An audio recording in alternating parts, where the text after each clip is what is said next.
Have you ever stood in a quiet place and felt the echo of something that is no longer there?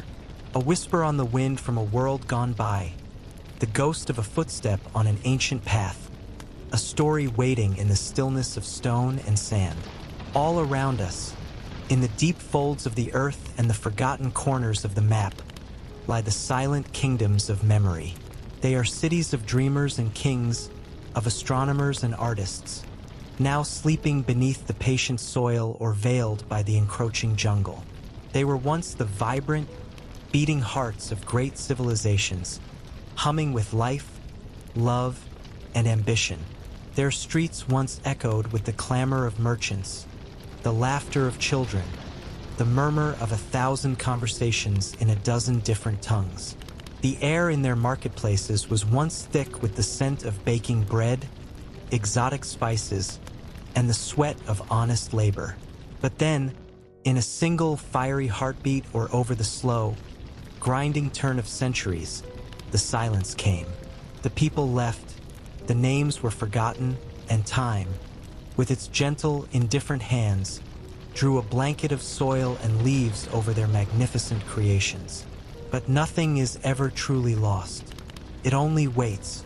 It waits for a curious hand to brush away the dust of ages, for an observant eye to see the faint outline of a forgotten wall through the tangled vines, for a listening soul to hear its story once more in the sighing of the wind. These lost worlds are not dead. They are merely dreaming, holding their secrets and their sorrows in a deep and patient slumber, waiting for us. Tonight, we are those curious travelers. We will become listeners at the edge of time, archaeologists of the soul. We will journey together to these sleeping cities, and with a quiet reverence, we will ask them to share their dreams with us. We will not be looking at ruins, but at moments frozen in amber, at stories etched in stone. We will listen to the final, desperate whispers of Pompeii, a city silenced by a mountain's fury. We will wander the serene, stone corridors of Angkor, a kingdom swallowed by the green tide of the jungle. And we will explore other forgotten wonders, cradled in cliffs or lost to the shifting sands. So, find your comfort now. Let the world outside and all its pressing concerns fade into a distant, muffled hum.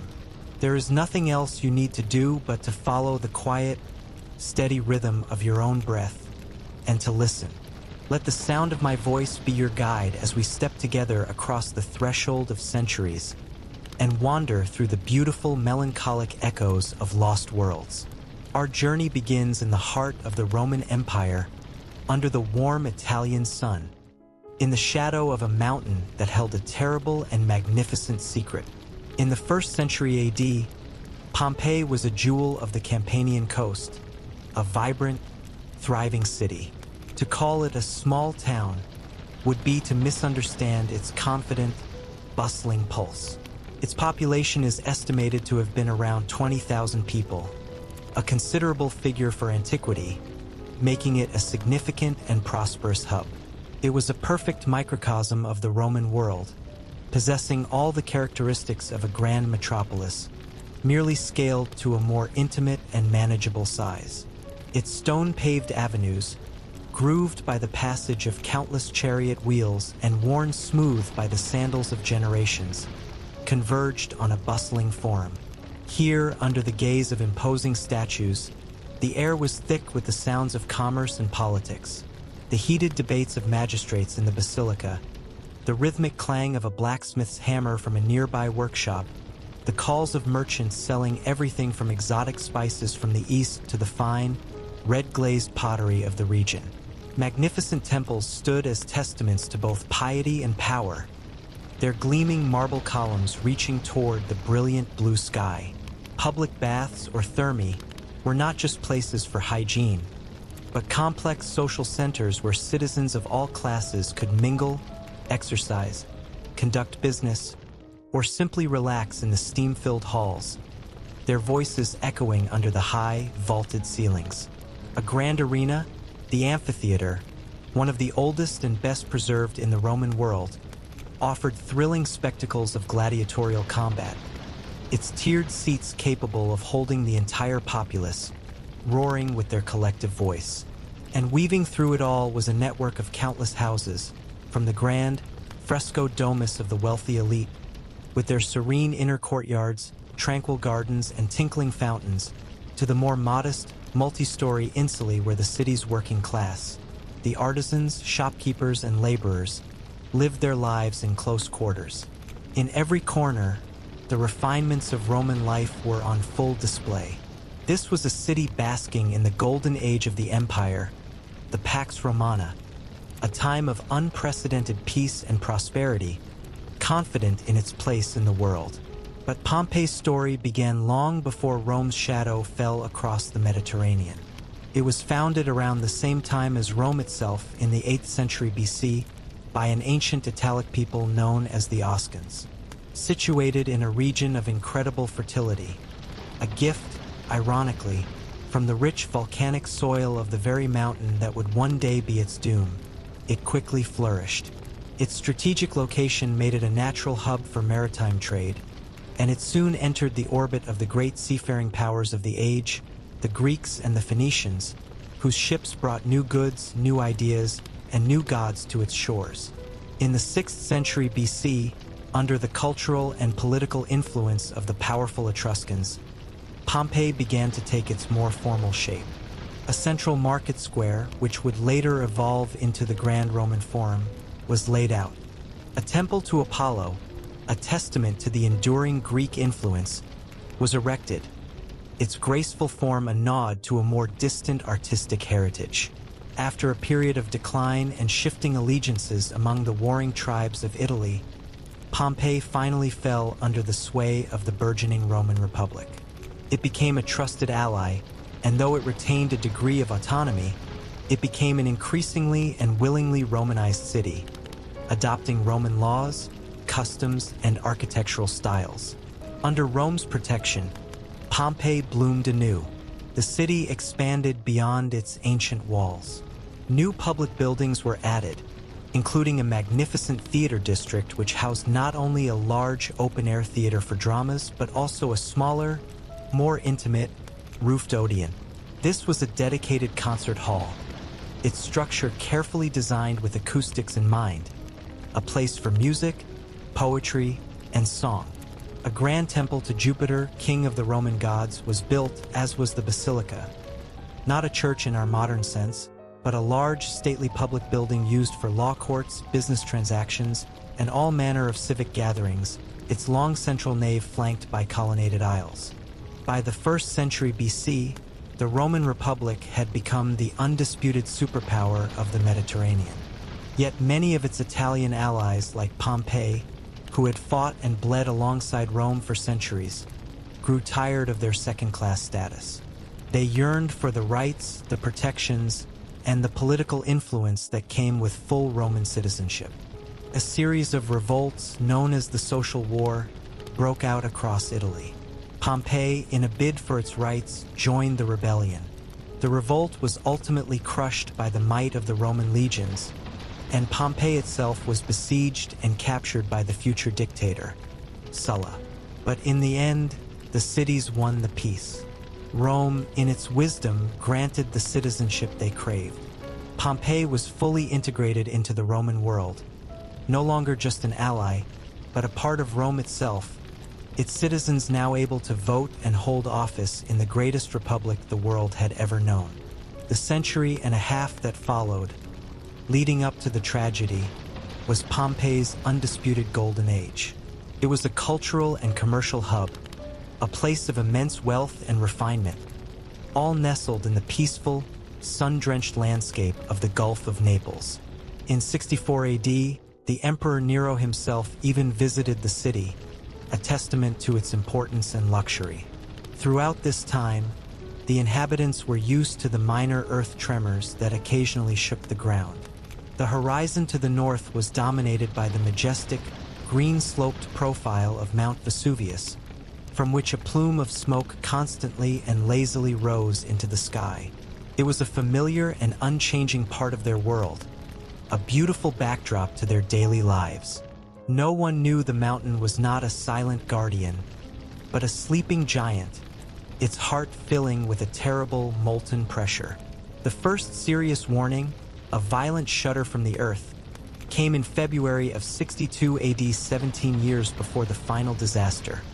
A severe earthquake rocked the entire region, causing immense damage to Pompeii. Walls cracked, buildings crumbled, statues toppled from their pedestals, and fine frescoes were ruined. There was panic, and some may have left the city for good. But the city was wealthy and its people resilient. A period of massive reconstruction began. Buildings were repaired and strengthened. Grand houses were repainted with new, even more beautiful frescoes, depicting scenes from mythology and daily life. And some wealthy families, in a show of both prosperity and modern thinking, took the opportunity to install the very latest in Roman luxury and technology into their homes. Complex underfloor heating systems known as hypocausts, and a true rarity, panes of glass for their windows. Life returned to normal, perhaps more comfortable and more elegant than before. The warning had been given, but it had not been understood. Then, in the late summer or autumn of 79 AD, Mount Vesuvius awoke from its 1,000-year slumber. One of the most violent and infamous eruptions in recorded history began, a cataclysm that would unfold over 2 dreadful days. On the first day, for 18 long, terrifying hours, a strange, dark rain fell from the sky. It was not water, but a relentless shower of small, light rocks, pumice, and heavy, gray ash. This steady downfall blanketed the city, piling up in the streets like a bizarre, dark snow. It muted all sound, accumulated on rooftops, and drifted into the serene courtyards, coating the leaves of the lemon trees and poisoning the water in the fountains. The air grew thick and difficult to breathe, a choking mixture of sulfur and grit. This was deeply alarming. Based on the limited number of human remains found by archaeologists centuries later, it seems that a significant portion of the population made the wise and fortunate decision to evacuate during this first phase. They would have fled with what few precious possessions they could carry, their faces wrapped in cloth, making their way through the darkening, rock-strewn streets and out onto the roads leading away from the angry mountain. But many thousands of others chose to stay. Perhaps they believed the danger was temporary, that this strange storm of rock and ash would eventually pass, as other tremors had before. Perhaps they were unwilling to abandon their homes and all their possessions. They sought shelter in their houses, huddling together in windowless cellars and strong inner rooms, lighting oil lamps against the unnatural midday darkness, waiting for the mountain's fury to subside, praying to their household gods for deliverance. The first phase of the eruption ended. A tense, eerie silence may have fallen over the ash-choked city, a city now cloaked in a uniform, ghostly gray. But it was a false reprieve. It was the deep, quiet breath the monster took before its final, world-shattering roar. In the dead of night, or perhaps in the gray, unnatural twilight of the second day's morning, the eruption's nature changed catastrophically, turned explosive. With a sound that must have shattered the heavens, a column of superheated gas, dust, and rock fragments was hurled miles into the sky, so high that it reached the stratosphere, punching a hole through the very atmosphere. The energy released in that moment was equivalent to dozens of atomic bombs. And then the mountain unleashed its most terrifying weapon. It did not spew lava, but something far faster and more deadly. A pyroclastic surge, a flowing, ground-hugging avalanche of burning gas and pulverized rock, raced down its slopes. It moved at over 100 miles per hour, an incandescent, silent wave of death. Could not be outrun. When the first surge reached Pompeii, every living soul who remained was killed almost instantly, not by fire or stone, but by the intense heat of the air itself. Then came the ash, a thick, heavy, suffocating rain of it, falling for hours, burying everything. The sheer weight of it caused the roofs of the houses and temples to collapse, crushing anyone who had sought shelter within. The dense, gray deluge continued relentlessly until the entire city, its streets, its temples, its homes, its people, captured forever in their final tragic moments, was entombed beneath up to 20 feet of volcanic material. In a matter of days, a vibrant, living city had been silenced, petrified, and erased from the face of the earth. When the sky finally cleared, a relief effort was organized from Rome, but it was too late. The city was gone, buried too deep to be reclaimed. The few survivors who had escaped were scattered. Their homes and their world vanished forever. The site was officially abandoned, and the memory of the tragedy began its long, slow fade into history. In the 5th century, centuries later, other eruptions from Mount Vesuvius dropped even more material onto the site, hiding it so completely that even its precise location was eventually forgotten. The Roman Empire itself collapsed, and the memory of Pompeii survived only as a footnote in ancient texts, a ghost story that no one studied in detail for more than 1,000 years. Hidden under a new layer of fertile soil, which in time grew green with wild grasses and vineyards, Pompeii, the city frozen in a heartbeat, slept and waited. The city had been ravaged by the eruption, but the quick, deep burial had also, paradoxically, preserved it. The lack of air and moisture meant that buildings, frescoes on the walls, works of art, and even humble everyday objects like loaves of bread left in an oven were protected from the decay of centuries. The bodies of the victims, of course, had decomposed, but they left behind hollow voids in the hardened ash. In a stroke of archaeological genius centuries later, these cavities were carefully filled with plaster, creating hauntingly detailed casts of their final, tragic poses. A dog curled on its chain, a family huddled together, a man shielding his face. The true rediscovery and scientific exploration began in the 18th century, not only of Pompeii but of its sister city, Herculaneum, which had known the same fate. As excavators began to peel back the layers of time, the world was stunned. A Roman city, almost perfectly intact, was emerging from its tomb. The site was so vast that it has still not been entirely unearthed. Parts are still left underground for their own preservation, as exposure to the modern elements puts their fragile beauty at risk. The rediscovery of Pompeii in the modern era was a global sensation. It fueled the neoclassical movement in art and architecture and provided an unprecedented, intimate window into Roman life. It also challenged the idealized, sterile vision many had of antiquity. The vibrant, sometimes erotic art found on the walls, the political graffiti scrawled by ordinary citizens, the humble kitchens and bakeries.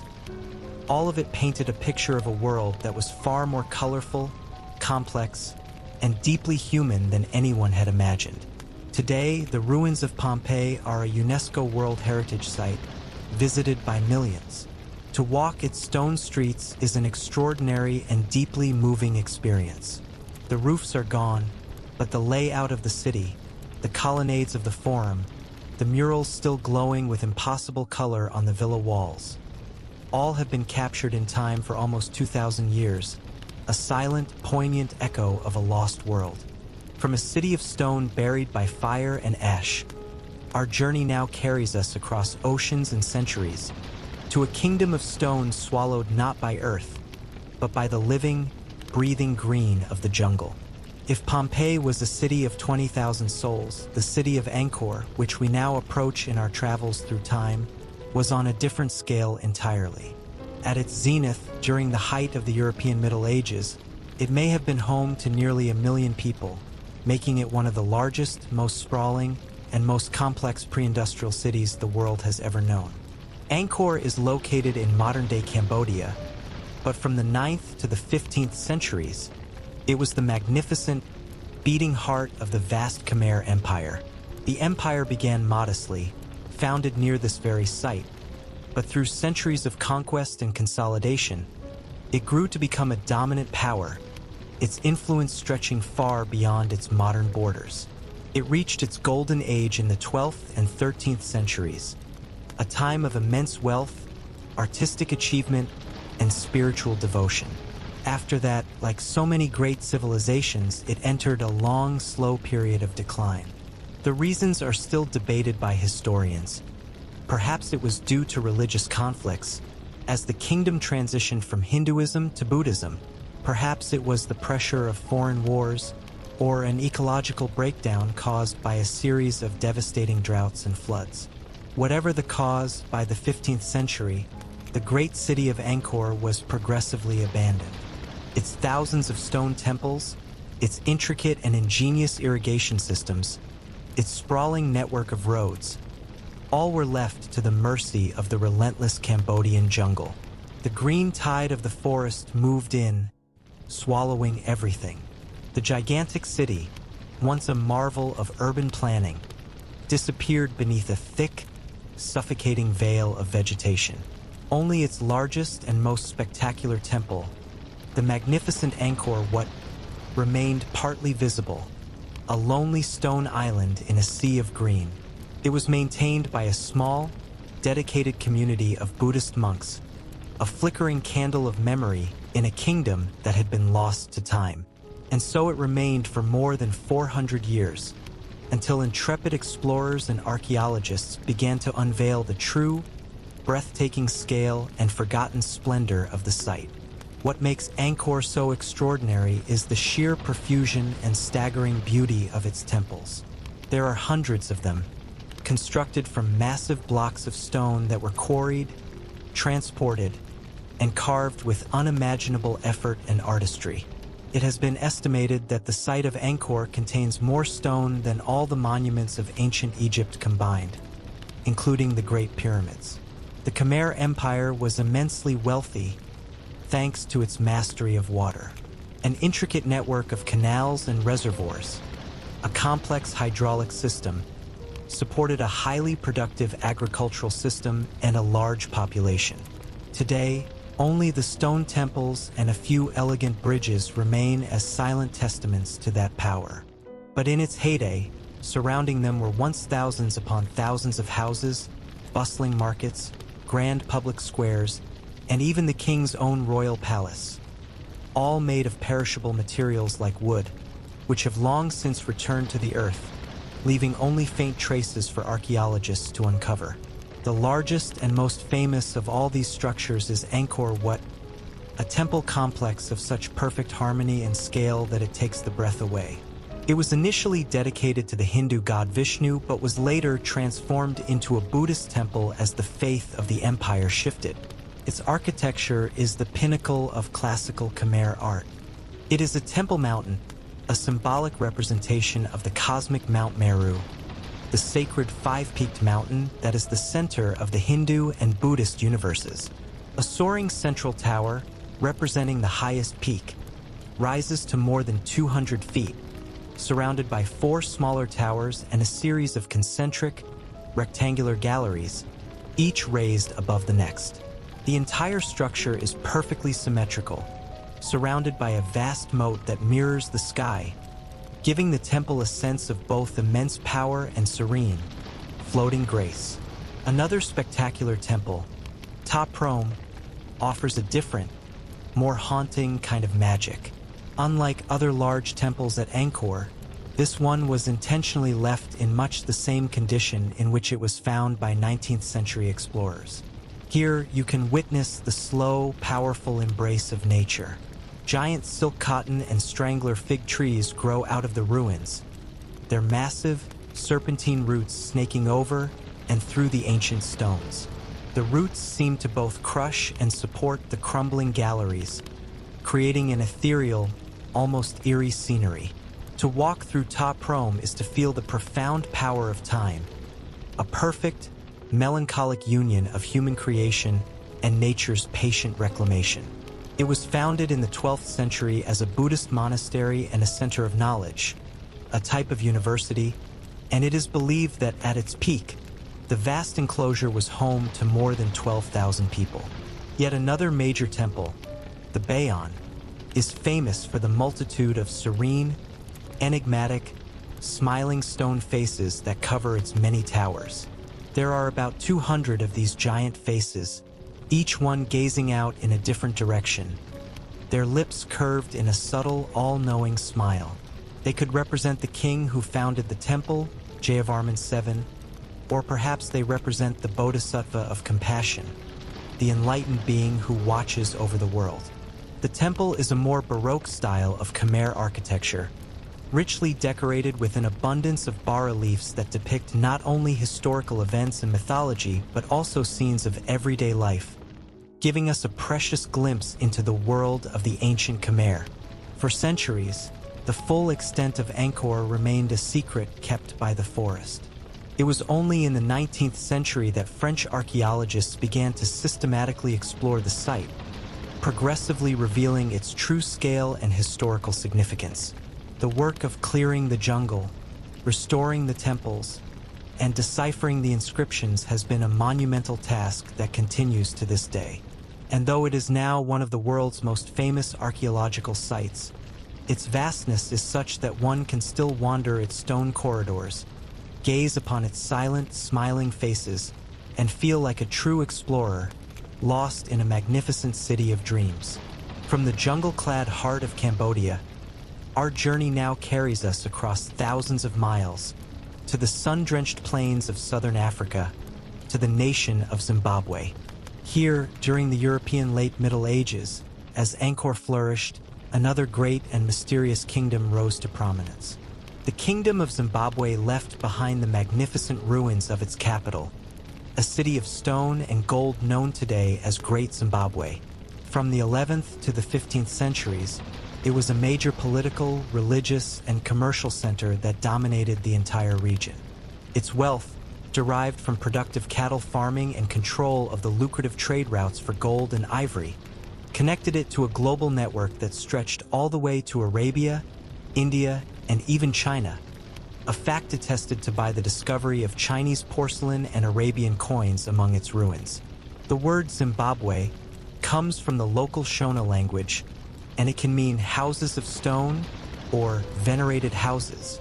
The modern country of Zimbabwe reclaimed this name after its independence, honoring the ancient civilization built by the ancestors of the modern Shona people. For much of their history, these peoples passed down their stories and lineage through a rich oral tradition rather than a written language. Therefore, what we know of this great kingdom comes from these traditions and from the incredible, patient work of archaeologists who have unearthed its secrets. What makes the Kingdom of Zimbabwe and its capital so remarkable are the large, sophisticated stone structures it left behind. The ability to build on such a scale, urbanization, happens only when a society can produce enough wealth to support a population of specialists who do not produce their own food: artisans, priests, soldiers, and rulers. This is what happened here. The capital was supported not only by its own agricultural production, but also by receiving taxes or tributes from dozens of lesser rulers in the surrounding region. The building of Great Zimbabwe spanned over 300 years. Its largest and most famous part is known as the Great Enclosure. It is a massive circular structure with towering dry stone walls, built expertly without any mortar, that reach as high as 36 feet. The precision of the stonework is breathtaking.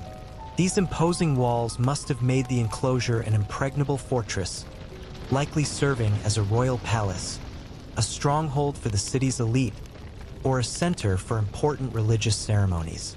The site also includes the Hill Complex, an older group of ruins perched on a high granite hill, which may have been the original center of the city, and the Valley Complex, a series of ruins where the city center seems to have moved in a later period. Among the numerous artifacts found in the ruins, several stand out. There are the imported products that speak of its international trade connections, but also elaborate items made locally from ivory, iron, gold, and copper, including weapons and fine jewelry. The most notable artifacts, however, are 8 beautifully carved statues of birds, cut from soapstone. These Zimbabwe birds have become a powerful national emblem for the modern nation. Their exact function is unknown, but it is believed they were placed on top of monoliths and represent a species of eagle that, in Shona culture, was considered a sacred messenger between the world of humans and the realm of the gods. For centuries, the origin of these magnificent stone structures was a deep mystery to the outside world. Some early colonial-era explorers, blinded by prejudice, refused to believe that a native African civilization could have created something so grand and sophisticated. They proposed theories of foreign influence, suggesting the city was built by ancient Phoenicians or Arabs. But archaeology has since proven the truth, revealing the indigenous origins and celebrating the immense wealth, power, and ingenuity of this lost African kingdom, a silent testament in stone to a forgotten golden age. Our tour of lost worlds now takes us across the Atlantic to the vast, sun-scorched landscapes of North America, to a breathtaking city cradled in the protective arms of a cliff in Colorado. This place is known as Mesa Verde, or more specifically, Cliff Palace. It is the largest and most elaborate of several cliff dwellings built by the ancestral Puebloan people, and it was contemporary to both Angkor and Great Zimbabwe, having been built and inhabited during the 12th and 13th centuries. These remarkable cliff dwellings were constructed in large, shallow caves and under massive rock overhangs, high up in the sheer walls of deep canyons. The people who built them leveled the ground, used the stone from the cliff itself, and engineered entire villages inside these natural alcoves. They shaped sandstone into uniform blocks and built walls thick enough to support multiple stories, all held together with a mortar of soil, water, and ash. Life in these villages was as much vertical as it was horizontal. Ladders made of wood connected different levels, and the entrance doors to the houses were often on the second floor for defensive purposes. The floors were made of wooden beams, and the plastered interiors were often decorated with petroglyphs, signs and symbols carved directly into the stone, or with painted frescoes. Like villages in the open, these cliff dwellings had public spaces or plazas in front of the houses where women would grind corn, men would make tools, and children would play, all under the watchful eye of the great sheltering cliff. Mesa Verde is the largest of these known dwellings. It is believed that at its peak, it had a population of about 100 people living in its 150 rooms. But beyond its modest population, it was likely the administrative and ceremonial center of a much larger community of smaller villages scattered throughout the surrounding canyons. One question that has always surrounded these incredible structures is why? Why go to the immense trouble of building such a complex and hard-to-access city inside a cliff, when the majority of ancestral Puebloans lived in more conventional villages in the open? The answer was likely for protection. In the 13th century, a period of climatic change and prolonged droughts may have reduced food production and led to increased conflict among different groups competing for scarce resources.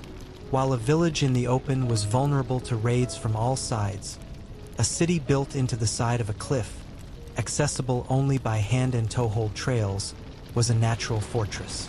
It provided its inhabitants with a deep sense of security, a safe place to live, and to protect their precious harvests of corn, beans, and squash. Tree ring dating of the wooden beams used in its construction indicates that Mesa Verde was occupied for approximately 70 to 80 years during the 13th century. Then, around the year 1300, the settlement was abandoned, along with all the other cliff dwellings in the region. The ancestral Puebloans left Colorado, migrating south toward what is now New Mexico and Arizona. The reasons for this mass migration were likely complex. Perhaps a combination of continued drought, depleted soil and forests, and social or religious pressures. In any case, Cliff Palace was abandoned, left to the wild animals and the slow, silent passage of time. For 600 years, it remained hidden and perfectly protected from the elements under its massive rock overhang. It may have been found multiple times by other Native American groups passing through the canyons, but no one ever lived there again. It was officially rediscovered in 1888 by two local ranchers, Richard Wetherill and Charlie Mason, while they were out searching for stray cattle during a snowstorm. Since then, it has been protected as a national park and has provided a wealth of information about the way of life, the advanced techniques, and the incredible ingenuity of the people who built a home in the heart of a mountain. From a city in a cliff, our journey continues, moving now from places to people, from the silent stones of lost civilizations to the luminous minds that built worlds of their own. Let us drift back now to the heart of the Renaissance, to wander through the workshop of a man whose curiosity knew no bounds, and whose vision continues to shape our own. Let us return to the world of Leonardo da Vinci. Tonight, let us wander not through the pages of a history book, but through the luminous mind of Leonardo da Vinci, a man whose genius was a river that flowed through time itself. Painter, inventor, scientist, and philosopher, he was the very soul of the Renaissance spirit made manifest. Close your eyes now and step into his world, a place where the gears of flying machines turn in silent harmony beside portraits of timeless, enigmatic beauty. Let the story of this extraordinary man be the blueprint for your dreams. Leonardo da Vinci was born on the 15th of April, 1452, in the small Tuscan village of Vinci, Italy. The illegitimate son of a notary and a peasant woman, his cradle was the countryside itself, surrounded by rolling hills, ancient olive groves, and the soft, golden light of Italy. From his earliest days, he possessed an insatiable curiosity, a hunger to understand the world not through words, but through sight and touch. He would spend hours sketching the secret lives of animals, the intricate architecture of plants, and the shifting moods of the landscape, all in meticulous, loving detail. Without a formal education in Latin or Greek, the scholarly languages of his era, Leonardo chose nature as his great teacher. He would collect insects to study the iridescence of their wings. He would follow the flight of birds, seeing in their patterns a key to unlock the sky, and he would dissect animals, fascinated by the elegant mechanics of bone and sinew. This profound, reverent observation of the world would later shape both his breathtaking masterpieces and his groundbreaking inventions. At the age of 14, Leonardo was sent to Florence, the vibrant, beating heart of Italy's artistic world. There, he was apprenticed to Andrea del Verrocchio, one of the most renowned painters and sculptors of the time. In Verrocchio's bustling workshop, a universe of creation, he learned the sacred fundamentals of painting, sculpture, and mechanical design, honing his skills alongside other young men who would also leave their mark upon the age. Legend whispers that when Leonardo painted an angel in Verrocchio's Baptism of Christ, his work was so imbued with a divine, ethereal quality that his master, humbled, vowed never to paint again. The young apprentice had already become the master. Florence was a symphony of creativity and intellectual awakening, and Leonardo thrived in its every note. He conducted endless experiments with perspective, anatomy, and the very nature of light, constantly refining his techniques. His notebooks from this period are a window into his soul, revealing a profound fascination with the human form. They are filled with intimate studies of muscles in motion, the fleeting landscape of facial expressions, and intricate sketches of hands, an obsession that would follow him for his entire life. Among Leonardo's legion of masterpieces, none is more famous, more mysterious than the Mona Lisa. Painted between 1503 and 1519, this enigmatic portrait of a woman with an elusive, ghostly smile has captivated the world for centuries. The secret to her allure lies in Leonardo's mastery of sfumato, a technique that softens the transitions between colors and tones, creating a depth so lifelike she seems to breathe. Her eyes, filled with an ancient knowledge, seem to follow you, her expression shifting subtly with the changing light. Was she smiling? Was she hiding a secret? The mystery of her expression has been a puzzle for art lovers for generations. Leonardo carried the painting with him wherever he went, making tiny adjustments until his final days. Today, it remains one of the most celebrated and studied works of art in history, housed in the Louvre Museum in Paris, a quiet enigma in a bustling world. Another of Leonardo's great triumphs is The Last Supper, painted on the walls of the convent of Santa Maria del Grazie in Milan. Unlike traditional, static depictions of the biblical scene, Leonardo chose to capture the single, shattering moment when Jesus tells his disciples that one of them will betray him. The painting is a symphony of human emotion. Shock, disbelief, and sorrow ripple through the figures, each reacting in his own deeply personal way. Leonardo's lifelong study of human gestures and expressions brings an unparalleled, heart-wrenching realism to the scene. Unfortunately, his experimental fresco technique caused the painting to deteriorate over time, but even in its faded, ghostly state, The Last Supper continues to be one of the most revered artworks in the world, a frozen moment of divine tragedy. Leonardo's genius, however, could not be contained by canvas or plaster. His notebooks, over 13,000 pages of sketches, designs, and observations, reveal a mind that soared centuries ahead of its time. He designed flying machines inspired by the elegant architecture of birds' wings. He envisioned early concepts for submarines and armored tanks, and he explored human anatomy with a precision that was both scientific and reverent. One of his most famous sketches, Vitruvian Man, represents the ideal human proportions based on the writings of the Roman architect Vitruvius.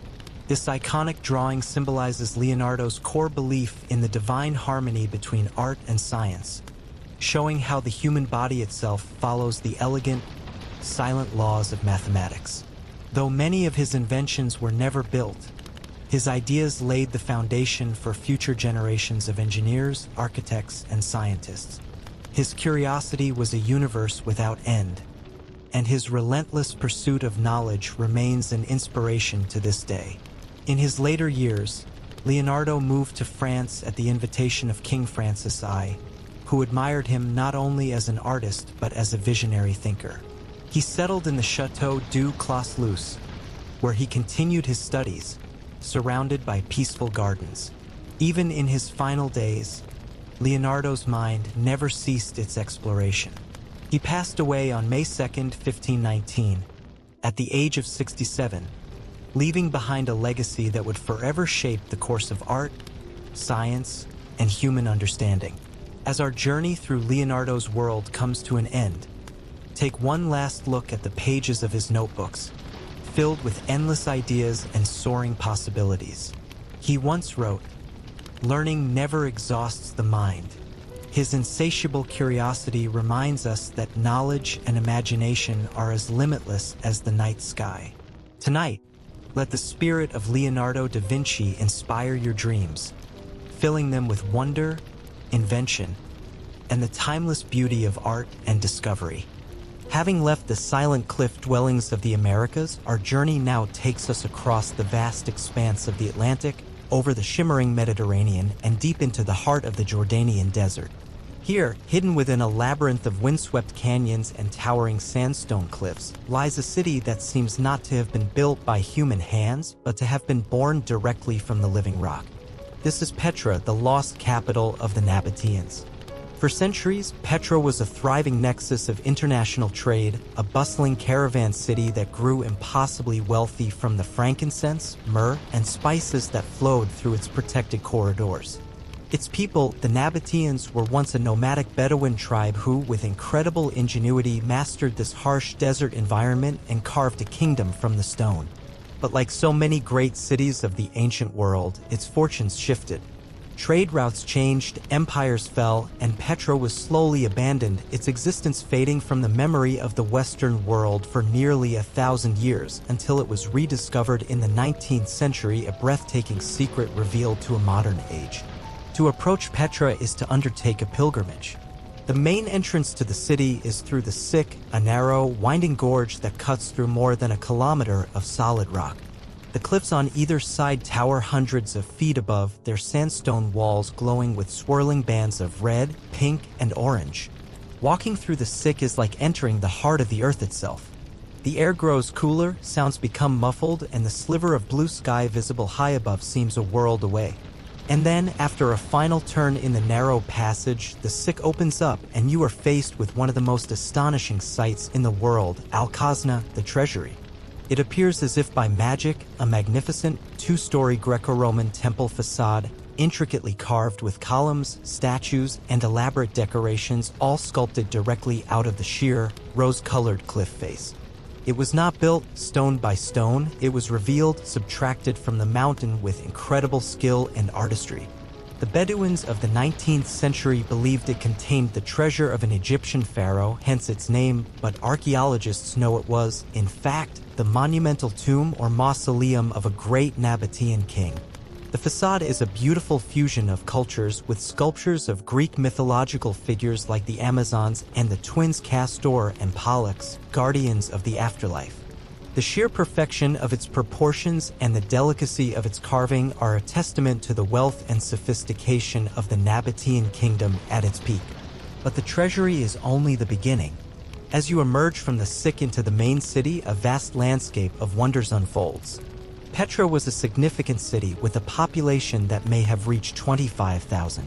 It had thousands of houses, marketplaces, shops, and temples, all connected by a colonnaded street. There was a grand theater, carved in the Roman style, capable of seating thousands for performances. And everywhere you look, there are the tombs, hundreds of them, their elaborate facades carved into every available cliff face, each one a unique monument to the city's powerful families. High in the hills, reached by a long and arduous climb up nearly 1,000 steps carved into the mountain, stands another monumental building, Adair, the monastery. Even larger and more imposing than the treasury, its facade is a powerful blend of Greek and Mesopotamian architectural styles. It is believed to have been a temple dedicated to a deified Nabatean king. From its high plateau, the views over the surrounding desert valleys are breathtaking, and one can truly feel the immense scale and ambition of the civilization that created this place. The Nabateans were masters of water. In this arid land, they engineered a complex system of dams, channels, and cisterns carved into the rock, allowing them to collect and store every precious drop of rainwater. This ingenuity not only allowed a large city to thrive in the desert, but also supported intensive agriculture in the surrounding oases. The decline of Petra began as the Roman Empire rose. The Nabatean kingdom eventually became a client state of Rome and was finally annexed in 106 AD. For a time, under the security of the Pax Romana, the city continued to prosper. But the shifting of trade routes toward the sea and the rise of other trading cities like Palmyra in Syria slowly diminished Petra's importance. It became part of the Byzantine Empire and was progressively Christianized, with some of its temples converted into churches. But after a series of devastating earthquakes and the Islamic conquests that redrew the map of the Middle East, the city was largely abandoned by the Middle Ages. Its existence became a secret known only to the local Bedouin tribes until its rediscovery in 1812. Today, it remains one of the great wonders of the world, a testament to a lost civilization's ability to create timeless beauty in one of the Earth's most unforgiving landscapes. From the sun-scorched canyons of Jordan, our journey now takes us north to the strange and magical landscapes of Cappadocia in central Turkey. Here, we will find not one lost city, but many hidden not in the jungle or the desert, but deep beneath the earth. And we will visit another place that seems to have sprung directly from a fantasy story, a town where people have lived for centuries inside cone-shaped rock formations that reach for the sky like a forest of stone. This part of Turkey is a high plateau shaped by ancient, sleeping volcanoes. Over millions of years, wind and water have eroded the soft volcanic rock, creating one of the most surreal landscapes on the planet. The result is a profusion of what are known as fairy chimneys or hoodoos. These are tall, thin spires of rock, often topped by a harder, larger rock that has protected the softer stone beneath it from erosion. They come in all sorts of fantastical shapes and sizes, their colors shifting with the changing light. The softness of the rock not only allowed nature to sculpt this incredible scenery, but it also invited human hands to do the same. For thousands of years, the inhabitants of Cappadocia have carved into these stone formations, creating homes, churches, monasteries, and entire communities. In the town of Gorim, you can see this living history everywhere. Entire multi-story buildings, complete with doors, windows, and internal staircases, have been carved out of the rock cones. During the Christian era of the Byzantine Empire, devout communities even carved entire churches into the rock, decorating their interiors with wonderfully preserved and colorful frescoes depicting saints and biblical scenes. Some of the earliest of these communities, dating back to the 4th century, were known as anchorites, people who retired from the secular world to live a life of prayer and asceticism in these hand-carved cells, creating some of the earliest forms of monasticism. But long before these beautiful churches were painted, the people of Cappadocia were carving into the earth for a very different reason: survival. For centuries, this region was a frontier, a crossroads of empires, subject to repeated and violent invasions. The Hittites, the Assyrians, the Persians, the armies of Alexander the Great, the Romans, the Byzantines, the Arabs, the Turks, the Mongols, all swept through this land. For the local inhabitants, there was no hope of defending themselves against such powerful and numerous invaders. So, instead, they opted for an ingenious strategy. They disappeared. They dug entire cities underground. It probably started as simple storage caves and tunnels, but over time, these structures evolved into vast, multi-level subterranean complexes buried deep in the earth, capable of being sealed from the inside to prevent anyone from entering. It was an incredible feat of planning and engineering. They needed ventilation, they needed places to store food and keep livestock, they needed a source of water, and they needed places for their families to live, sometimes for weeks or months at a time. And they achieved it all. One of these underground cities, the one we are now going to visit in our minds, is called Derinkuyu. It is the largest known underground city in Cappadocia, a sprawling, multi-level labyrinth that could shelter as many as 20,000 people, along with their animals and food supplies. It is believed that the first caves were dug here in the 8th and 7th centuries BC, but the city reached its greatest extent during the Byzantine era from the 8th to the 12th centuries AD, a time of constant threat from Arab raids. Derinkuyu has at least 5 underground levels, forming an extensive network of tunnels, rooms, and staircases. Each level could be sealed off from the one above it with massive, circular stone doors, like giant millstones, that could be rolled into place from the inside. They were nearly impossible to move from the outside, as invaders had no grip on the smooth stone face. This meant that even if one level was breached, the inhabitants could retreat deeper and seal the city behind them. This was not just a temporary shelter. It was a fully functioning city. There were stables for animals, cellars for oil and wine, storage rooms, refectories for communal meals, and even chapels for worship. The city was connected to the surface by numerous hidden tunnels and, most importantly, by deep wells that not only provided a constant supply of fresh water but also acted as ventilation shafts, circulating air through the many levels. On the second level, there is a large room with a barrel-vaulted ceiling, believed to have served as a religious school or a meeting place. On the lowest level, some 60 meters, nearly 200 feet, underground, there is even a cross-shaped church. To live in Derinkuyu must have felt like living in a giant human ant farm, a maze of hundreds of rooms and tunnels lit by the flickering glow of oil lamps. For centuries, this underground city worked perfectly. It was invisible from the surface. Invaders sweeping through the region would have found the villages empty and may have assumed the inhabitants had simply fled with their possessions, never knowing that thousands of people were living silently right beneath their feet. There is no evidence that Derinkuyu was ever successfully conquered. For a long time, even after the region was no longer a war-torn frontier, the Christian minority in Cappadocia continued to use the city as a refuge. But in the 1920s, after a population exchange between Greece and the new state of Turkey, the Greek-speaking inhabitants of the region were expelled.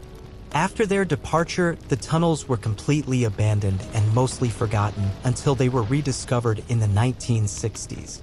Today, many of these underground cities have been excavated and are open to visitors, a breathtaking testament to the resilience and ingenuity of a people who, when faced with overwhelming threats, chose not to fight but to vanish into the earth.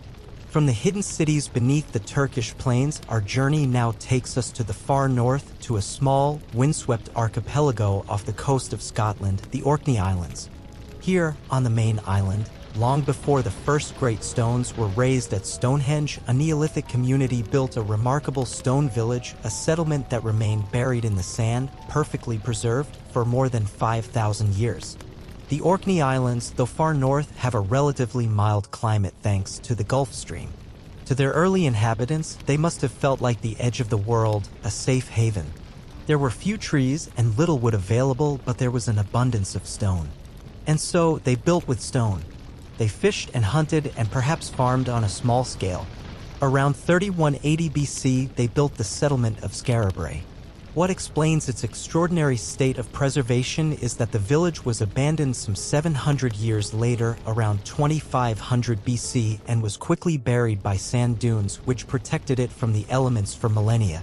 For this reason, it has been compared with Pompeii. The site was first rediscovered in 1850 after a great storm stripped the grass from a large mound, revealing the outline of a village with a number of small houses. But it wasn't until the 1970s that radiocarbon dating revealed its true, astonishing age, older than Stonehenge, older even than the Great Pyramids of Egypt. It was initially believed that the village was abandoned suddenly due to some great disaster because many valuable artifacts were left behind. But most investigators now believe it was buried progressively over a long period. In any case, a cluster of 8 houses has been excavated, each one a marvel of Neolithic engineering. The houses were sunk partially into the ground and used earth sheltering for stability and insulation against the constant wind and cold. Each house was a single square room about 430 square feet with a central stone hearth for heating and cooking. And it was not just the walls that were made of stone. The inhabitants of Skara had stone furniture.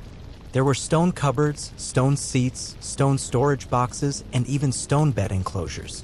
The village also had a sophisticated drainage system with primitive toilets in the dwellings. The community was small, perhaps around 50 people, and apparently very egalitarian, as 7 of the 8 houses have the exact same layout and furniture, as if they had to follow a strict and specific set of rules. The 8th house is different. It lacks storage space and seems to have been a workshop for the community, a place for making tools from flint and bone. The artifacts found at Skara shed light on the rich inner life of this ancient community. There are symbols carved into the stone, an early form of runic writing, though not a full writing system. They had not only utilitarian tools, but also a production of beautiful ornaments made of bone, beads, and pins. They likely painted their bodies with red ochre, lumps of which were found in the village. Life was probably harsh by our modern standards, but for a Neolithic community, Skara seems to have been a good place to live, a testament to their ability to create a comfortable, stable, and even beautiful world with the technology and resources available to them. From the windswept shores of the North Sea, where a Neolithic village sleeps beneath the sands, our journey now turns inward, from the silent stones of lost communities to the vibrant, living marble of the Renaissance. We leave the world of collective survival and step into an age of individual genius, an era where human hands dare to rival the gods.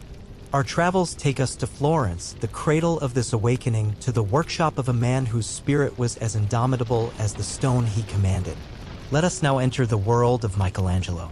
Tonight, let us step into the world of Michelangelo Buonarroti, a man whose hands did not merely shape stone, but revealed the very soul of the Renaissance, releasing divine beauty from its earthly prison. Sculptor, painter, architect, and poet, he saw angels sleeping in raw marble and breathed life into them with the sheer, unyielding force of his will. Close your eyes and journey with us through the corridors of history where his masterpieces continue to stand, eternal, awe-inspiring, and profoundly human. Michelangelo was born on March 6, 1475, in the small town of Caprese, Italy, though he was raised in Florence, a city that would become the heart of his artistic legacy and the stage for his greatest triumphs and deepest sorrows. From a young age, he displayed an extraordinary, almost fated talent for drawing and sculpting. This passion was much to the dismay of his father, a man of minor nobility who wished for his son to pursue a more stable and respectable career. But Michelangelo's calling was undeniable. At the tender age of 13, he became an apprentice in the bustling workshop of one of Florence's great artists, Domenico Ghirlandaio. Soon after, his prodigious talent caught the eye of the most powerful man in Florence, Lorenzo de' Medici, known as the Magnificent. Taken under Lorenzo's wing, the young Michelangelo was welcomed into the Medici Palace, where he was introduced to a dazzling world of humanist scholars, visionary poets, and groundbreaking philosophers. This environment, a crucible of intellectual and artistic fervor, nurtured his fierce intellect and honed his already formidable artistic genius. He was no longer just an apprentice, he was a student of beauty itself, absorbing the classical ideals that would shape his life's work. At just 26 years old, Michelangelo sculpted David, a towering masterpiece that would come to define the spirit of the Renaissance. He was given a single, colossal block of marble that had been discarded by previous sculptors who saw it as flawed and unusable. But where others saw only imperfection, Michelangelo saw potential. He saw the hero sleeping within the stone. For over 2 years, he worked in secrecy, chiseling every sinew, every vein, every muscle with breathtaking precision and an unparalleled understanding of human anatomy. Standing at over 17 feet tall, his David is not the triumphant hero of other artists standing over the slain Goliath. Instead, Michelangelo captures the charged, silent moment before the battle. David's expression is filled with a quiet, powerful determination, his gaze fixed on his unseen foe. The sculpture became a powerful symbol of Florence's own resilience and strength, a small republic facing down larger, more powerful enemies. When it was unveiled, the city stood in awe. Even today, it remains one of the greatest sculptures ever created, a testament to Michelangelo's unparalleled skill and his ability to transform flawed stone into divine perfection. In 1508, Michelangelo was summoned to Rome by the formidable Pope Julius II to paint the ceiling of the Sistine Chapel in Vatican City.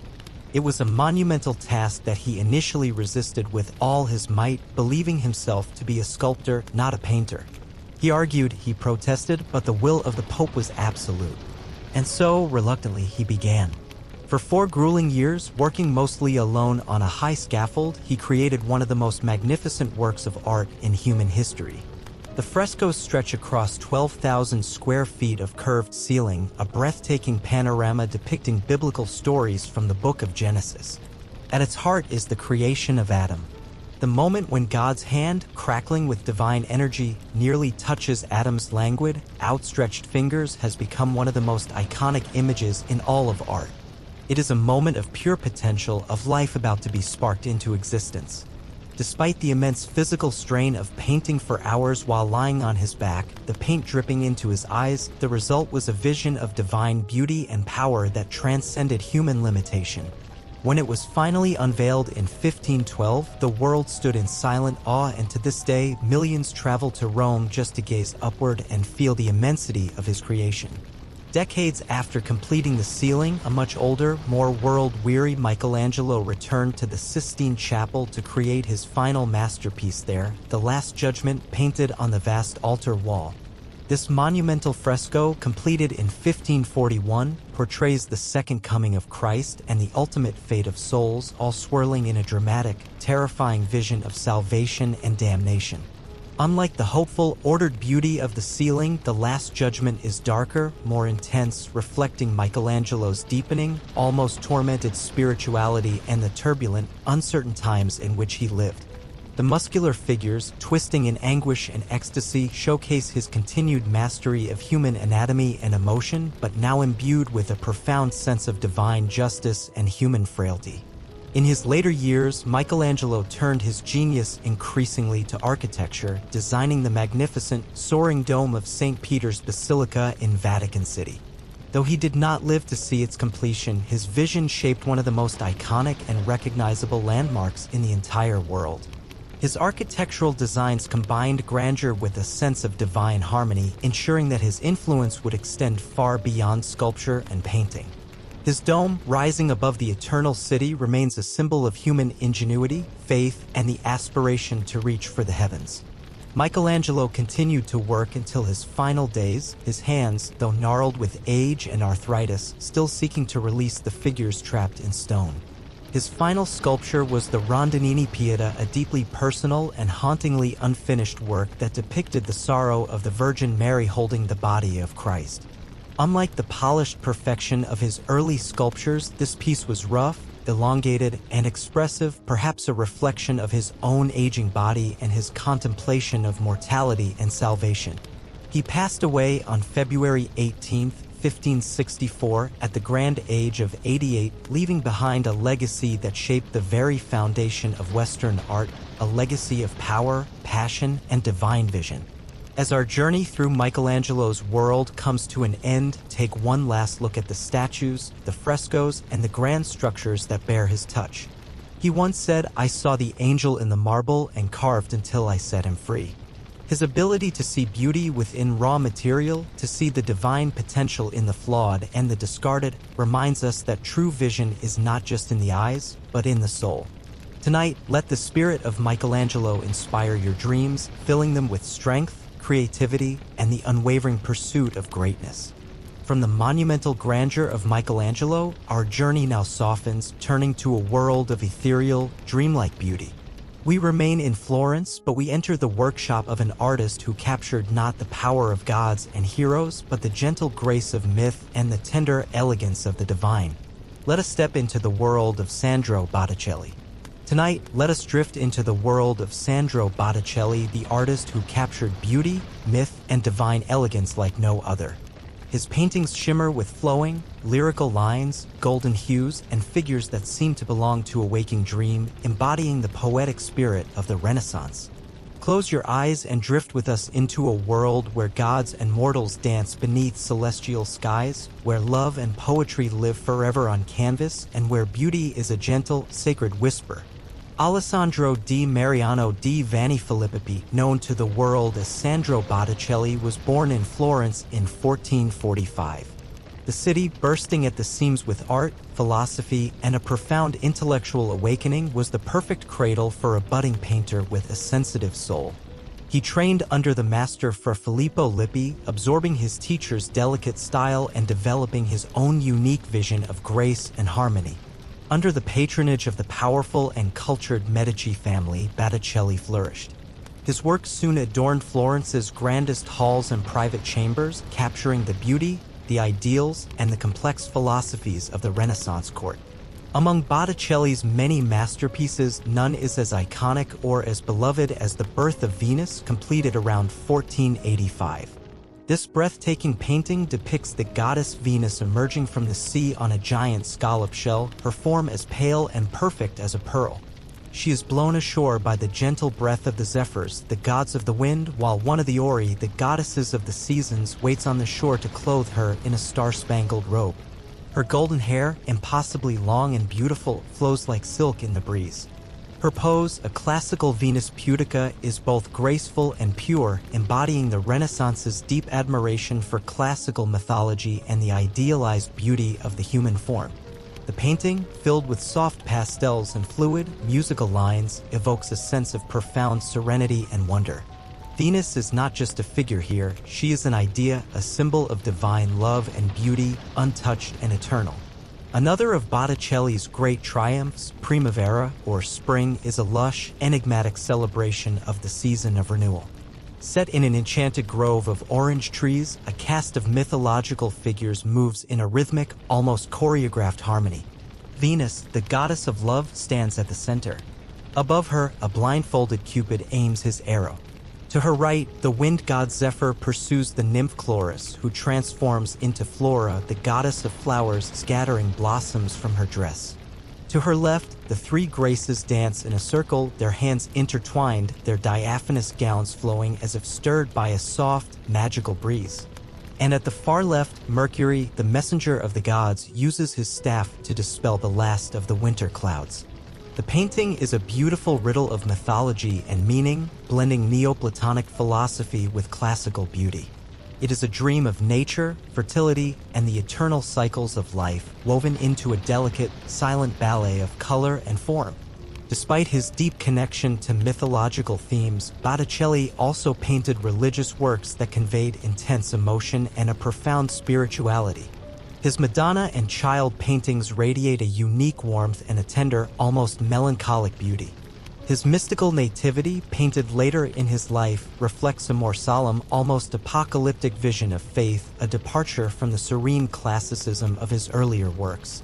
Later in his life, Botticelli fell under the influence of the radical Dominican friar Girolamo Savonarola, a fiery preacher who condemned the perceived decadence and paganism of Renaissance Florence. It is said that Botticelli, in a fit of religious fervor, even burned some of his own mythological paintings during the infamous bonfire of the Vanities, though this remains uncertain. As Florence changed, and the High Renaissance, with its emphasis on monumental realism and scientific perspective, brought new styles to the forefront, Botticelli's graceful, linear, and poetic approach fell out of favor. He lived his final years in relative obscurity, overshadowed by the titanic works of Leonardo da Vinci and Michelangelo. He passed away in 1510 and was buried in Florence with little fanfare. For centuries, his name was largely forgotten. Yet, his art was too beautiful to remain lost forever. In the 19th century, his work was rediscovered by a new generation of artists and critics who saw in his paintings a unique and profound beauty. His name rose again, and his paintings were celebrated once more as some of the most exquisite and poetic in all of art history. As our journey through Botticelli's world comes to an end, take one last look at his golden-haired figures, their gazes filled with a quiet, otherworldly mystery. He painted not for fleeting trends, but for an ideal of beauty and grace that is eternal. Tonight, let the spirit of Botticelli inspire your dreams, filling them with elegance, romance, and the soft, golden glow of a Renaissance dawn. From the gentle dreams of the Renaissance, our journey now leaps forward in time to an era of revolution, of shattered conventions, and of bold, new ways of seeing. We travel to the 20th century, to the chaotic, vibrant world of an artist who did not just follow the rules of art, but broke them and remade them in his own image. Let us step into the world of Pablo Picasso. Tonight, let us explore the bold and ever-changing world of Pablo Picasso, an artist who shattered conventions and reshaped the very essence of artistic expression for a new century. Painter, sculptor, printmaker, and tireless visionary, he left behind a body of work as dynamic, as complex, and as revolutionary as the man himself. Close your eyes and wander with us through a world where colors, forms, and emotions collide, creating something entirely, shockingly new. Pablo Picasso was born on October 25, 1881, in Malaga, Spain, to an artist father who recognized his son's extraordinary, almost frightening talent from a very early age. By the age of 7, Picasso was already painting with remarkable skill, surpassing students twice his age. His formal training in classical techniques gave him a mastery of realism that he would later deliberately break apart in order to build something revolutionary. At just 13, he was admitted to the prestigious Academy of Fine Arts in Barcelona, a city that would remain close to his heart. It was here that Picasso began to explore beyond traditional methods, sketching scenes of everyday life in the city's cafes and streets, and experimenting with bold, expressive lines. As a young man, Picasso moved to Paris, the undisputed capital of the art world. There, he struggled with poverty, living in cold, drafty studios, but found endless inspiration in the city's bohemian spirit. Following the tragic death of a close friend, his paintings became deeply melancholic, dominated by haunting shades of blue and depicting figures of solitude, poverty, and despair. This blue period, 1901 to 1904, produced masterpieces like The Old Guitarist, a painting that captures the very essence of human sorrow. In contrast, his rose period, 1904 to 1906, was filled with warmer pinks and oranges, portraying circus performers, acrobats, and harlequins in a more playful yet still wistful and melancholic manner.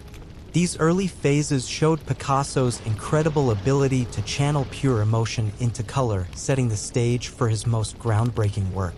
In 1907, Picasso, alongside his contemporary Georges Braque, pioneered Cubism, a revolutionary movement that would forever change the course of art. Inspired by the geometric forms of Cezanne and the raw power of African tribal masks, he deconstructed reality, painting objects and figures from multiple perspectives at once. His painting Les Demoiselles d'Avignon shocked the art world with its fragmented, angular figures and its raw, confrontational energy. Cubism moved beyond mere representation. It was a new language of abstraction, a way of seeing the world not as a single, fixed viewpoint, but as a complex, multifaceted reality. As Picasso continued to refine the style, his works became more intricate, blending shapes, colors, and depth in entirely new and challenging ways. One of Picasso's most powerful and famous works, Guernica 1937, was created in a blaze of furious passion in response to the bombing of the Basque town of Guernica during the Spanish Civil War. The massive black and white painting, filled with distorted, anguished figures of humans and animals, became a timeless and universal anti-war statement.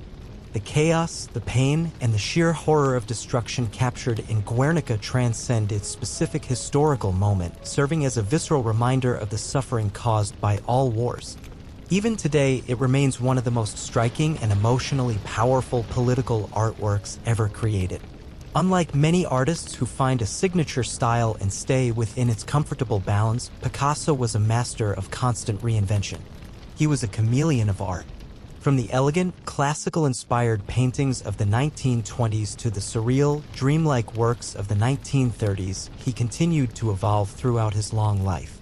He explored sculpture, creating revolutionary works from found objects. He mastered ceramics, printmaking, and even stage design, always pushing boundaries and refusing to be confined by anyone's expectations, including his own. His later works, often playful, spontaneous, and filled with an almost childlike energy, reflected his enduring curiosity and his insatiable passion for creation. Even in his later years, Picasso remained as prolific as ever, producing thousands of paintings, drawings, and sculptures. He once said, "It takes a long time to become young." His art, always full of energy and a certain mischievous spirit, embodied that sentiment perfectly. He passed away on April 8, 1973, at the age of 91, leaving behind an unparalleled legacy that continues to influence artists, thinkers, and dreamers all over the world. As our journey through Picasso's world comes to an end, take one last look at his canvases, filled with their bold strokes, their fractured forms, and their limitless, fearless imagination. He once declared, "Everything you can imagine is real." His creativity reminds us that art is not just about what we see, it's about what we feel and how we dare to express it. Tonight, let the spirit of Picasso inspire your dreams, filling them with color, passion, and the boundless freedom of artistic exploration. From the fractured, vibrant plains of Picasso's imagination, our journey now takes a step back into a world of deep, velvety shadows and breathtaking, golden light. We travel to the canals and gabled houses of 17th century Amsterdam, into the studio of a man whose mastery of light and shadow allowed him to paint not just the faces, but the very souls of his subjects. Let us now enter the luminous world of Rembrandt van Rijn. Tonight, let us step into the world of Rembrandt, a storyteller who spoke not with words, but with brushstrokes. He captured the full spectrum of the human condition in its rawest form: joy, sorrow, quiet contemplation, and resilient pride. Close your eyes and journey with us through the golden glow of his candlelit scenes and into the deep, mysterious shadows of the human heart, where all our truths reside. Rembrandt Harmenzoon van Rijn was born on July 15, 1606, in Leiden, Netherlands, a city rich in culture and learning. As the son of a miller, his early life was modest, but his talent for drawing was a brilliant spark, evident from a young age. His parents ensured he received a good education, and by 14, he was studying at the University of Leiden. But the pull of art, the call to capture the world in light and shade, was too strong.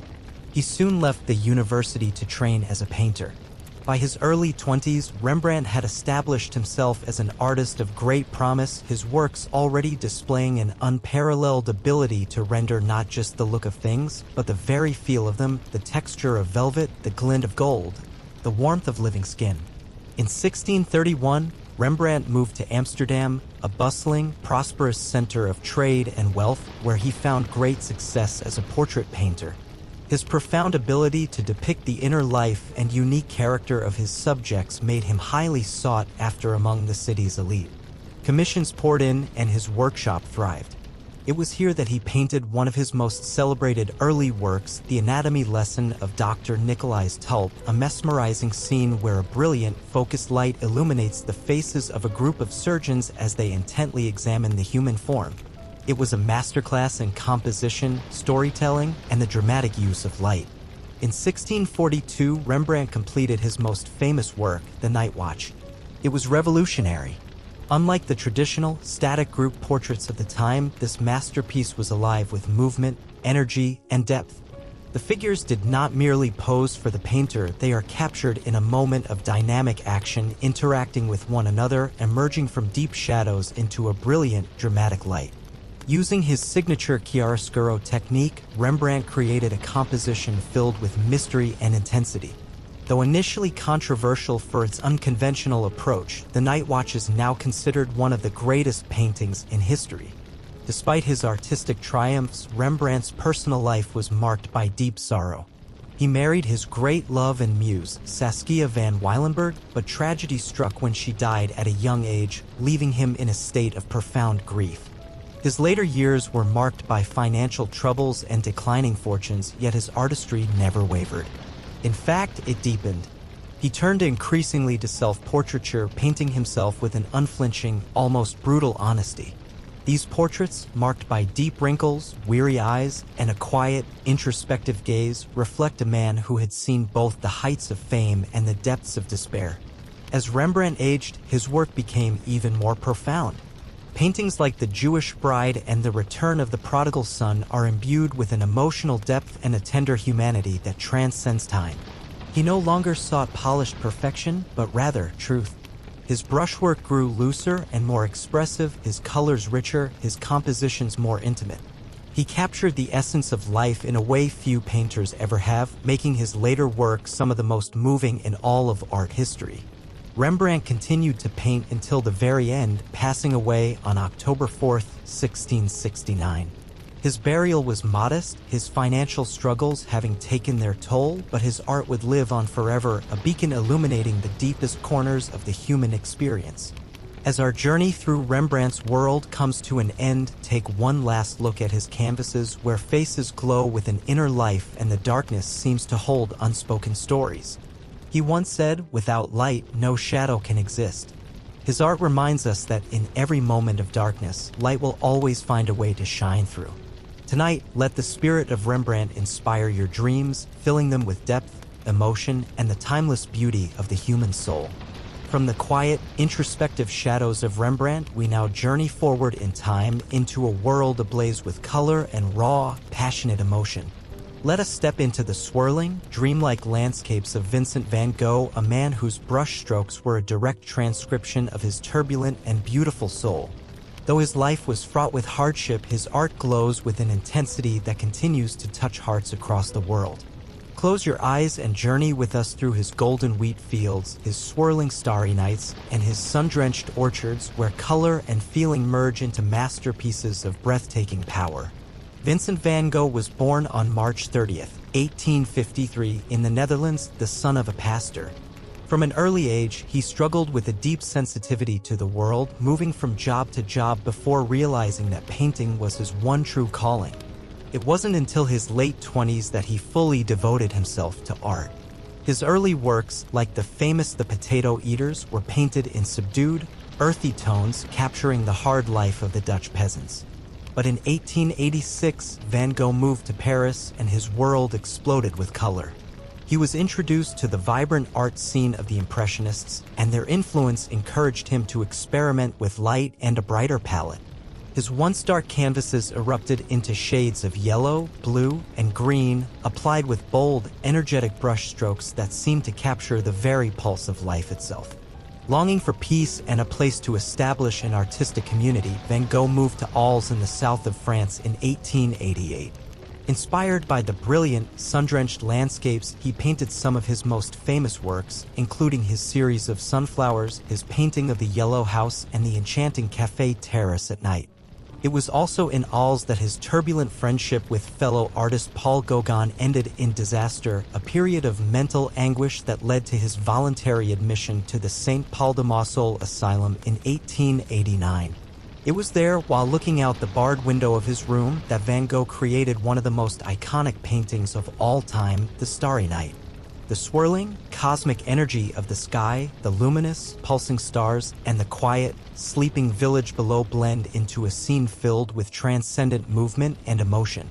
The painting is not just a landscape, it is a glimpse into Van Gogh's very soul, a mixture of sublime wonder and deep turbulence, of hope and of sorrow.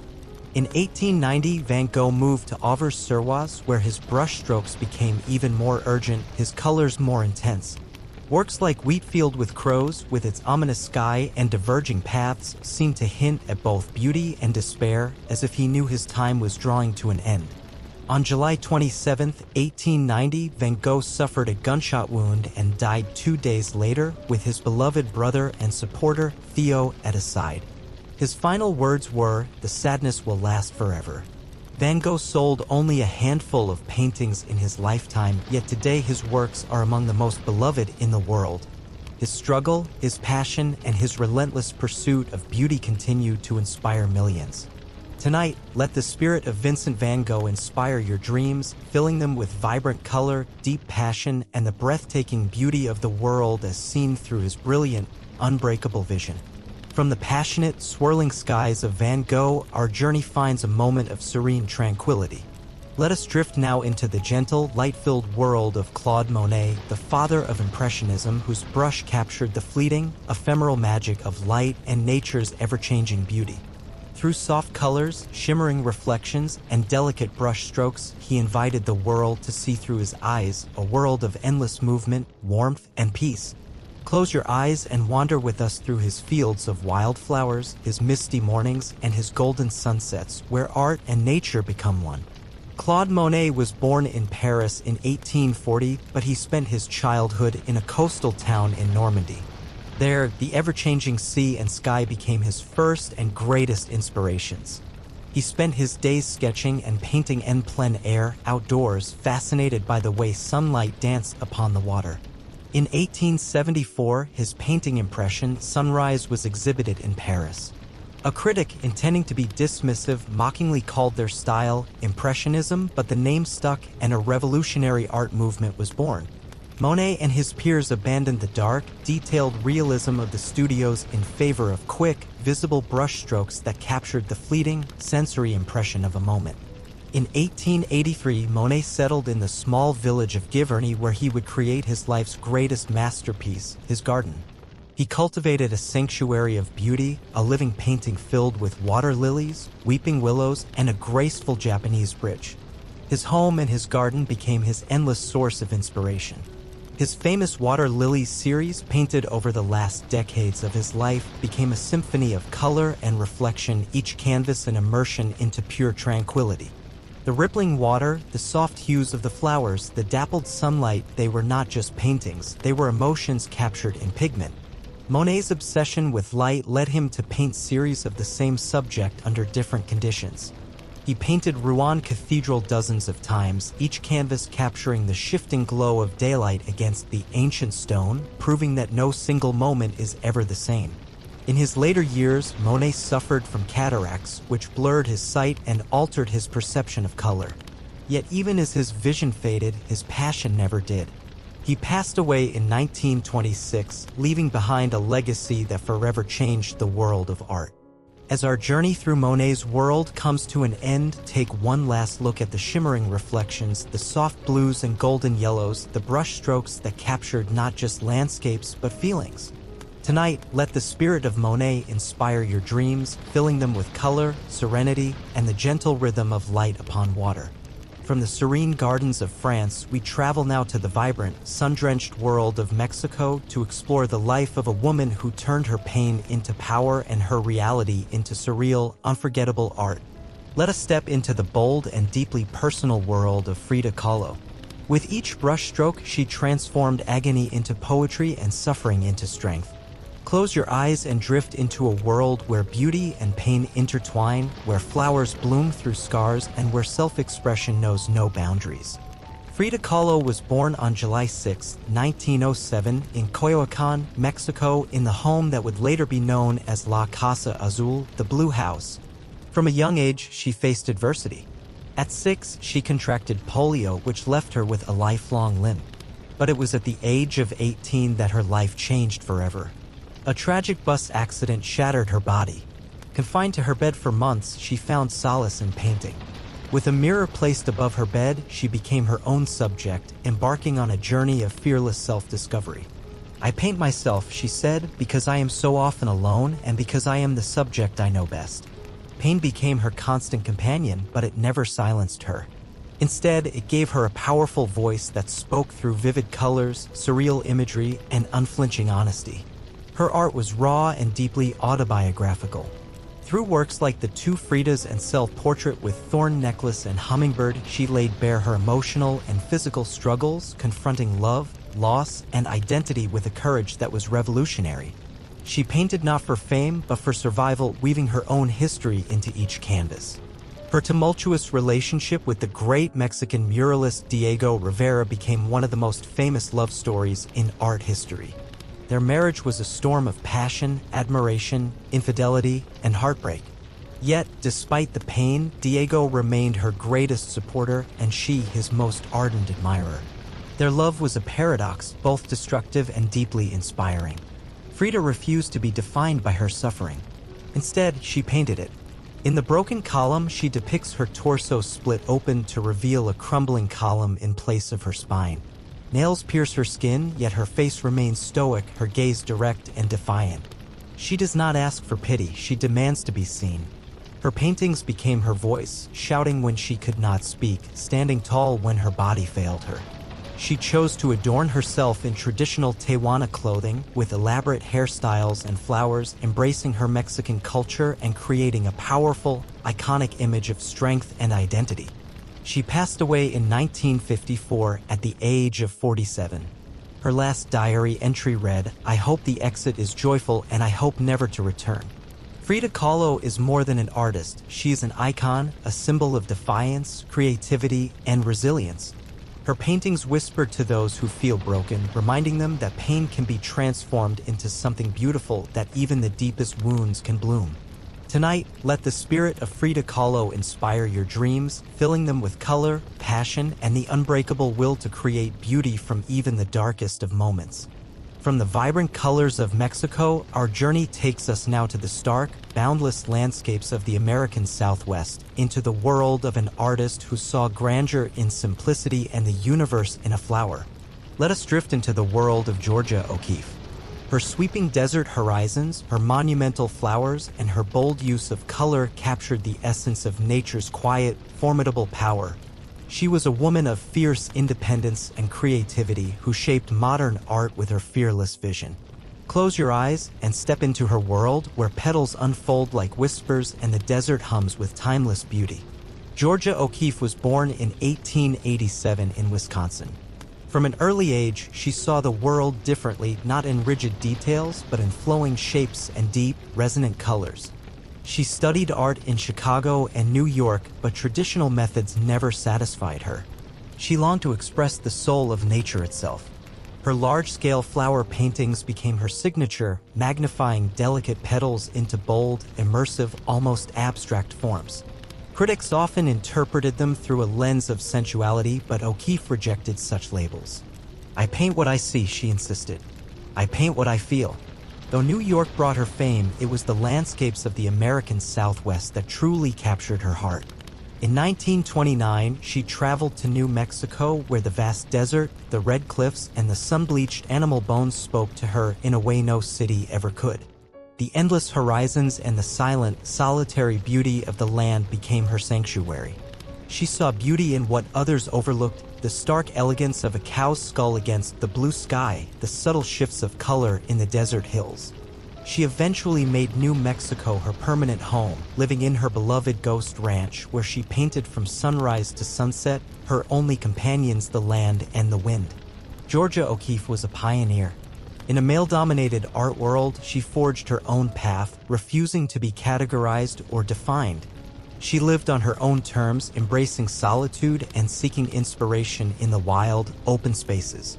She passed away in 1986 at the age of 98, leaving behind a body of work that forever changed the way we view nature, form, and color.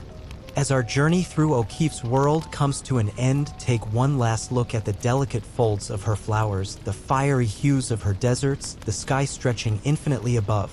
She once said, "I found I could say things with color and shapes that I couldn't say any other way." And so she spoke through her paintings, telling stories of solitude, resilience, and a deep love for the earth itself. Tonight, let the spirit of Georgia O'Keeffe inspire your dreams, filling them with vast open landscapes, soft petals, and the quiet strength of a woman who saw the world in color and light. Our journey through the lives of these great minds is nearing its end. We have walked with painters who captured the soul on canvas and with explorers who found worlds in stone and sand. Now, let us turn our gaze from the earth to the heavens to drift into the quiet, thoughtful world of the scientists who dreamed of the universe itself and in doing so reshaped our reality forever.